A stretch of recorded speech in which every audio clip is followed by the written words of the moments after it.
2014లో అమల్లోకి వచ్చిన రాష్ట్ర విభజన చట్టంలో సీమాంధ్రలోని అసెంబ్లీ నియోజకవర్గాలను 175 నుంచి 225కు పెంచుకునే వెసులుబాటు కల్పించారు. అసెంబ్లీలో అధ్యక్ష అని పిలవాలని లక్ష్యంగా పెట్టుకున్న నేతలు అప్పటి నుంచే కొత్త నియోజకవర్గాల కోసం ఎదురు చూస్తూ ఉన్నారు. కానీ కేంద్ర ప్రభుత్వం దీని గురించి పట్టించుకోలేదు. అప్పట్లో టీడీపీ ఈ దిశగా చేసిన ప్రయత్నాలు కూడా ఫలించలేదు. 2019లో జగన్ అధికారంలోకి వచ్చాక ఈ ఊసే మర్చిపోయారు.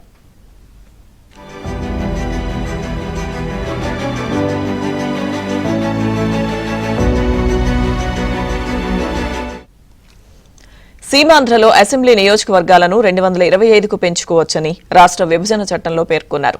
అయితే దానికి ఏదో ఒక ప్రాతిపదిక కావాలి. 2011 నాటి లెక్కల ప్రకారం 2 తెలుగు రాష్ట్రాల్లో అసెంబ్లీ నియోజకవర్గాల పునర్విభజన చేయలేని పరిస్థితి. కాబట్టి తదుపరి జనాభా లెక్కల ఆధారంగా అసెంబ్లీ స్థానాలు పెంచవచ్చని భావించారు. 2021లో జనగణన చేపట్టాల్సి ఉన్నా కోవిడ్ కారణంగా అది జరగలేదు.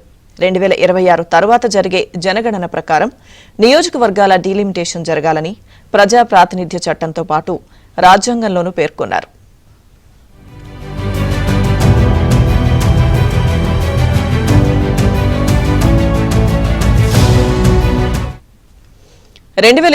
అక్టోబర్ నుంచి జనగణన చేపట్టాలని కేంద్రం నోటిఫికేషన్ ఇచ్చింది.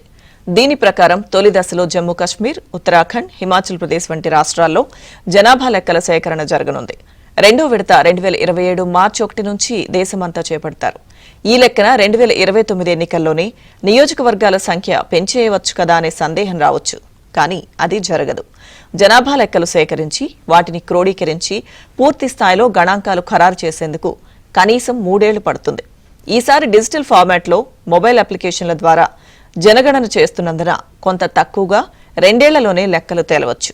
2029 లేదా 2030లో కొత్త జనాభా గణన వివరాలు ప్రచురితమైన తర్వాత వాటి ఆధారంగా తెలుగు రాష్ట్రాల్లో అసెంబ్లీ నియోజకవర్గాల పునర్విభజన జరగనుంది.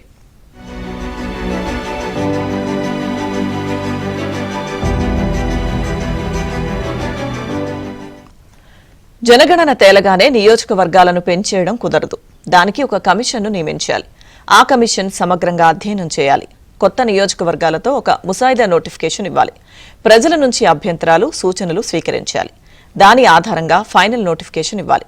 అప్పటికి గాని కొత్త నియోజకవర్గాలు అందుబాటులోకి రావు. ఇందుకు కనీసం 1 ఏడాది సమయం పడుతుంది.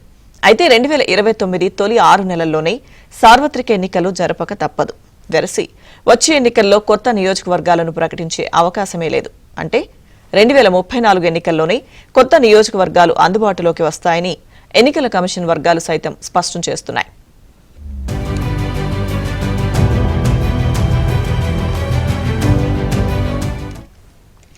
నిజానికి 2021లో జనగణన మొదలై సకాలంలో పూర్తయి ఉంటే 2029 ఎన్నికలకు ముందే డీలిమిటేషన్ జరిగేది. కొత్త జనాభా లెక్కల ఆధారంగా మాత్రమే డీలిమిటేషన్ జరగాలని తాజాగా సుప్రీంకోర్టు తేల్చి చెప్పింది. ఆంధ్రప్రదేశ్ పునర్విభజన చట్టం 2014 ప్రకారం ఆంధ్ర, తెలంగాణలో అసెంబ్లీ నియోజకవర్గాల సంఖ్యను పెంచాలని ప్రొఫెసర్ పురుషోత్తం దాఖలు చేసిన పిటిషన్ను శుక్రవారం సుప్రీంకోర్టు ధర్మాసనం కొట్టివేసింది. కొత్త నియోజకవర్గాలపై రాష్ట్ర విభజన చట్టంలో వెసులుబాటు కల్పించినా ఎలాంటి ఫలితం లేకుండా పోయిందన్నమాట.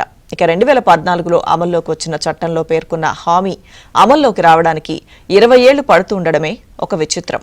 అప్పుడు మనతో పాటు దేశంలోని అన్ని రాష్ట్రాల్లోనూ నియోజకవర్గాలను పునర్వ్యవస్థీకరించే అవకాశం ఉంది.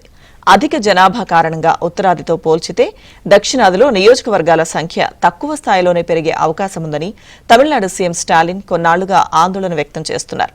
అయితే సీమాంధ్రలో మాత్రం రాష్ట్ర విభజన చట్టం ప్రకారం అసెంబ్లీ నియోజకవర్గాలను కనీసం 225 స్థానాలు చేయాల్సిందే.